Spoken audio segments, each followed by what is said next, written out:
Hey, we're at WBGO. We're in the pre-time just before the reception, and we're talking to radio personality extraordinaire Rhonda Hamilton. And Rhonda and I went to Boston University. How did you get involved in radio and especially jazz radio, Rhonda? Well, it was actually at BU that I got involved. I was in the School of Public Communication, which I think is called something else now, the School of Communication. Mm-hmm.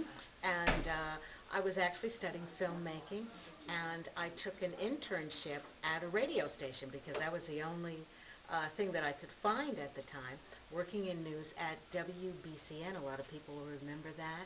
Eric Jackson, who still is on the air up there, Eric was working at BCN at the time in news.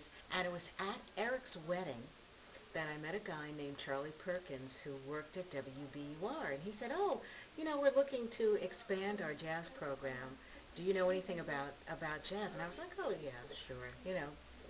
And I made a tape, Mm-hmm.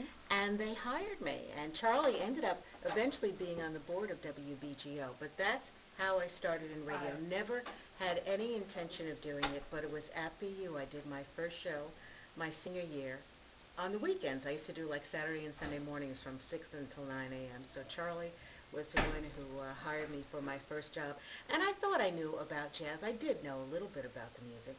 But they liked my voice, and I studied a lot. I read a lot of books, and I talked to a lot of people, and that's when I really seriously started to study jazz and not, be more than just a fan of the music.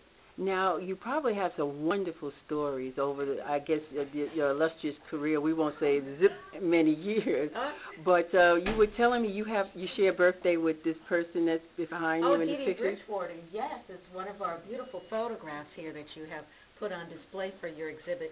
Dee Dee and I both born on the 27th of May, and it's one of my great pleasures to be able to fill in for Dee Dee on the show Jazz Set whenever she's not able to make it. So she's a beautiful and talented person. Now, if you had one thing to tell the listeners out there, what do you want them to do come in September? There's something coming up in September. Well, thank you for mentioning that, because here at WBGO, we are a listener-supported radio station, and we have in September one of our fund drives, and we hope that people will call in or pledge online at WBGO.org and keep this radio station alive that not only plays great jazz, but also blues and classic R&B, and also is involved with putting on great art exhibits like your work, which we're about to celebrate the opening this evening here at Jazz 88.